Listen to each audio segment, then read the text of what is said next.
নমস্কার, বাংলা সাহিত্য চর্চার গ্রুপে তোমাদের সকলকে স্বাগত জানাই।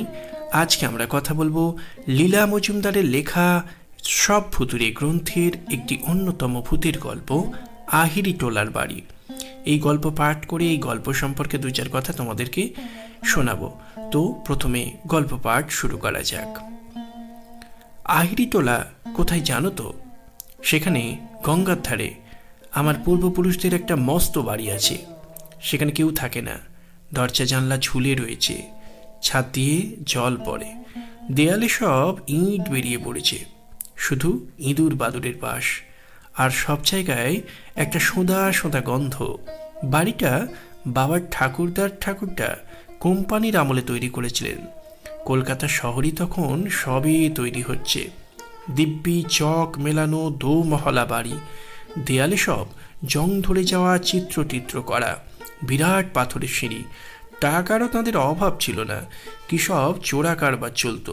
তখনকার দিনে অত আইন আদালতের হাঙ্গামা ছিল না।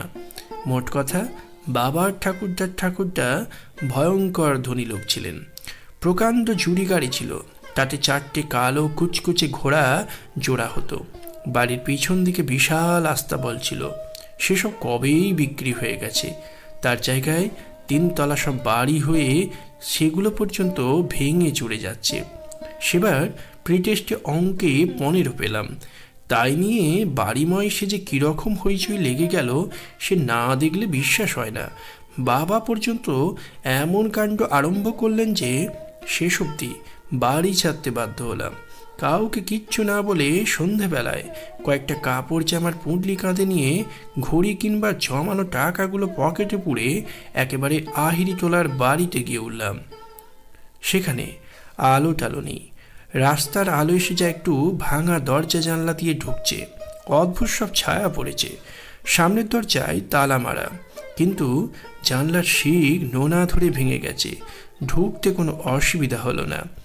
একটু যে ভয় করছিল না তাও নয়, আর কত রকম শেডের যে অন্ধকার হয় তাই দেখে অবাক হয়ে যাচ্ছিলাম। খিদেও পেয়েছে প্রচুর, আবার রাগও হয়েছে। নিচের তলাটা কেমন যেন ঘুপসিপানা, পুল্লি ভগলে ধুলোমাখা সিঁড়ি দিয়ে দুম করে উপর তলায় উঠে যাচ্ছি। এমন সময় সিঁড়ির ঠিক উপর থেকে কে বলল, আহা, তোদের জ্বালায় কি সন্ধেবেলাতেও হাত মুখ ধুয়ে আলবোলাটা নিয়ে একটু চুপ করে বসা যাবে না? সারাদিন শুধু দাও দাও দাও দাও, এটা নেই ওটা নেই, এটা চাই ওটা চাই, এবার একটু খান্তি দে। ভুর করে নাকে একটা ধূপ ধুনোর সঙ্গে গোলাপ জল আর ভালো তামাকের গন্ধ এলো।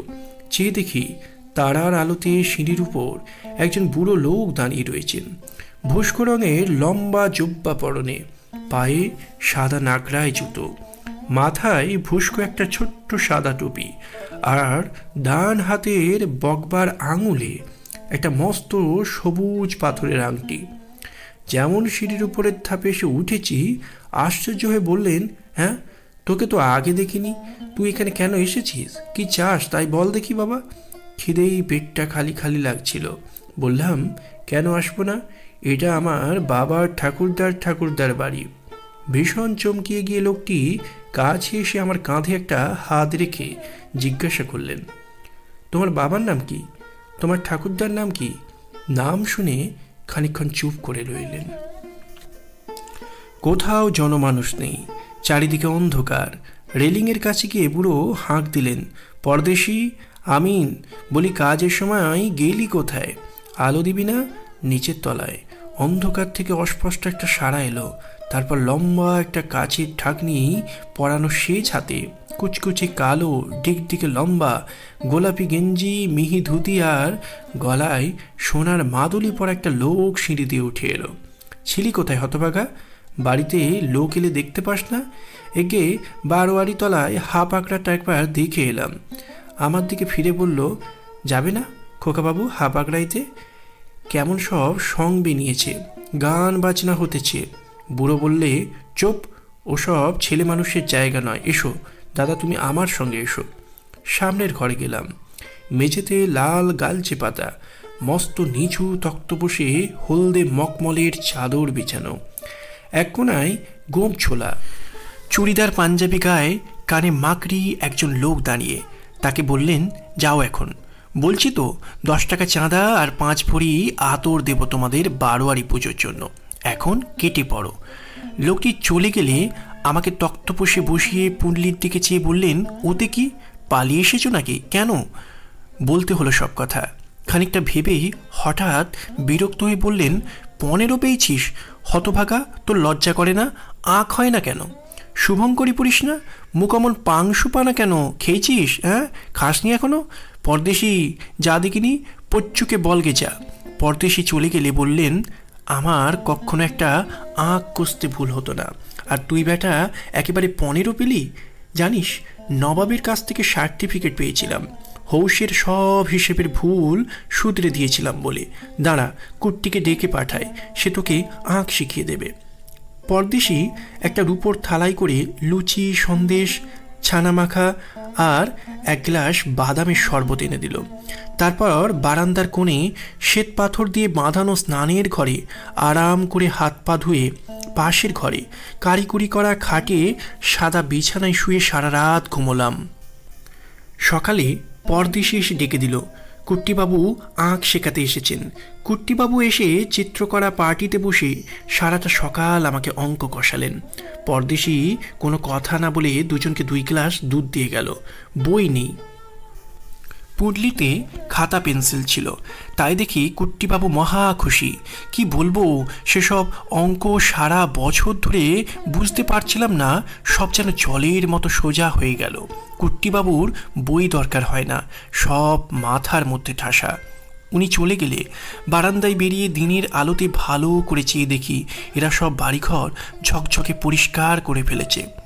উঠোনের ধারে ধারে বড় বড় টবে করে কত রকম পাতাবাহারের গাছ, আর উঠোনের ডাঁড়ের উপর লাল নীল হলদে সবুজ মস্ত মস্ত তোতা পাখি রোদে বসে ছোলা খাচ্ছে। দেয়াল ঠেস দিয়ে পরদেশি মুচকি মুচকি হাসছে। কাকে খুঁজছো খোকাবাবু? বুড়ো লোকটিকে খুঁজছিলাম। কি তার নাম পরদেশি? বড্ড ভালো লোক। পিছন থেকে তিনি নিজেই বললেন, আমার নাম শিবেন্দ্র নারায়ণ, লোকে শিবুবাবু বলে ডাকে। তুমি নাকি ভালো করে অঙ্ক কষেছ? কুট্টি বলছিল। এই নাও তার পুরস্কার। আমার হাতে একটা মস্ত সোনার মোহর গুঁজে দিলেন। ও কি পরদেশি? বাইরের দরজায় কারা যেন মহা ধাক্কা ধাক্কি চেঁচামেচি করছে। সংগ্রা নয় তো পরদেশি?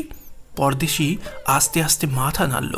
আমি বললাম, এই রে, তবে নিশ্চয়ই বাবা এসেছেন আমাকে খুঁজতে। ছুটে নিচে গিয়ে দরজা খুলে দিলাম। মা, বাবা, বড় কাকা আর পিসে মশাই এসেছেন। ইস, কি সাংঘাতিক ছেলে বাবু তুমি! এই খালি বাড়িতে অন্ধকারে কালি ঝুলের মধ্যে খাওয়ানি দাওয়ানি দিব্যি রাত কাটিয়ে দিলে। বলি হারি তোমাকে। অবাক হয়ে তাকিয়ে দেখি এক মুহূর্তের মধ্যে পরিষ্কার তকতকে উঠোন, তোতা পাখির শাড়ি, পাতাবাহারের গাছ সব উড়ে গেছে। পাগলের মতো দৌড়ে উপরে উঠলাম। খালি ঘর খাঁকা করছে। ভাঙা স্নানের ঘরে শ্বেত পাথরের সব টালি খুলে পড়ে আছে। পরদেশি, ও পরদেশি, শিবুবাবু কোথায় তোমরা? বাবা আমাকে খপ করে ধরে ফেললেন। জানিস না, শিবুবাবু আমার ঠাকুরদা। পরদেশি তাঁর খাস খানসামা। আস্তে আস্তে আমার হাতের মুঠোর মধ্যে মোহরটাকে পকেটে পুরে বললাম, চলো, টেস্টে আমি অঙ্কে ভালো নম্বর পাবো। দেখো, কাউকে কিছু বলতে পারলাম না। আমি ঠিক করেছি বড় হয়ে টাকা পয়সা রোজগার করে আহেরি টোলার বাড়িটা সারিয়ে সুরিয়ে সেখানেই থাকবো। গঙ্গাটাও বেশ সামনে আছে। তো এই যে গল্প আমরা দেখলাম, লীলা মজুমদারের সব ভুতুড়ে গল্পের বা গ্রন্থের যে গল্পগুলো, সেখানে ভূতেদেরকে তো ভয়ানকভাবে দেখানো হয়নি। ভূতেরা মানবিক, তারা মানুষের পাশে দাঁড়াচ্ছে, উপকার করছে। এই গল্পেও আমরা দেখতে পেলাম যে কথক তার মা বাবার সঙ্গে রাগ করে অঙ্কে কম পেয়েছে বলে তাদেরই পূর্বপুরুষের একটি বাড়ি, যেটি আহেরি টোলার বাড়ি বলে পরিচিত, গঙ্গার ধারে, সেই পরিত্যক্ত ভাঙা বাড়িতে রাত কাটাতে গিয়ে সেখানে দেখা পেলেন কার না, লেখকের মানে কথকের বাবার ঠাকুরদার, যারা সকলেই এখন ভূত, এবং তার প্রিয় খানসামার দেখাও তিনি পেলেন, মানে কথক পেলেন। তো এই যে গল্প, এখানে কথকের বাবার ঠাকুরদার ভূত এবং তার বলা যেতে পারে যে খানসামা, প্রত্যেককেই আমরা দেখলাম তারা ভূত হয়ে কেউ কিন্তু ভয়ানক চেহারায় দেখা দেয়নি, বরং তাদেরই উত্তরাধিকার কথককে তারা খেতে দিয়েছে, তার পাশে দাঁড়িয়েছে। সে অঙ্কে কম নম্বর পেয়েছে বলে কুট্টিকে দিয়ে তাকে অঙ্ক শিখিয়েছে। এই কুট্টিও আসলে ভূত। তাহলে দেখা যাচ্ছে যে ভূতেরা মানুষের পাশে দাঁড়াচ্ছে, ভয়ানক চেহারা নিয়ে তাকে আক্রমণ করছে না। যে ছেলেটি অঙ্কে কাঁচা, তার অঙ্কের দুর্বলতাকে মেটাবার চেষ্টা করছে। ফলে ভূত এখানে একটা মানবিক চেহারা নিয়ে দেখা দিচ্ছে, ভূতের সঙ্গে মানুষের একটা সহাবস্থান করছে। এবং কথকও ভূতকে ভয় পাচ্ছে না, বরং যখন সে সকালে দেখছে যে বাড়িটা যেভাবে রাত্রিবেলা খুব চকচকে ঝকঝকে দেখেছিল সবটাই আসলে মায়া, বাড়িটা আসলে পরিত্যক্ত, ভেঙে পড়েছে, তাই সে ঠিক করলো এবার তো তার অঙ্কের আর দুর্বলতা নেই। কুট্টিটাকে অঙ্ক শিখিয়েছে, এবার সে অঙ্কে ভালো নাম্বার করবে এবং পরে যখন চাকরি পাবে তখন এই বাড়িটাকে সে আরও সুন্দর করে সাজিয়ে তুলে এখানেই বাকি জীবনটা কাটাবে। তার মানে ভূতকে যদি তার ভয় হতো তাহলে কিন্তু সেই গঙ্গার ধারের বাড়িটাতে থাকার সিদ্ধান্ত নিতে পারতো না। ভূতের এখানে একটা মানবিক চেহারা, উপকারী সত্তাকে আমরা লক্ষ্য করছি, যেখানে ভূত অর্থাৎ কথকের পূর্বপুরুষেরা লেখক কথকের পাশে দাঁড়াচ্ছে, তাকে অঙ্ক শিখতে সাহায্য করছে, ক্ষুধার্ত জেনে তাকে খাবার যোগান দিচ্ছে।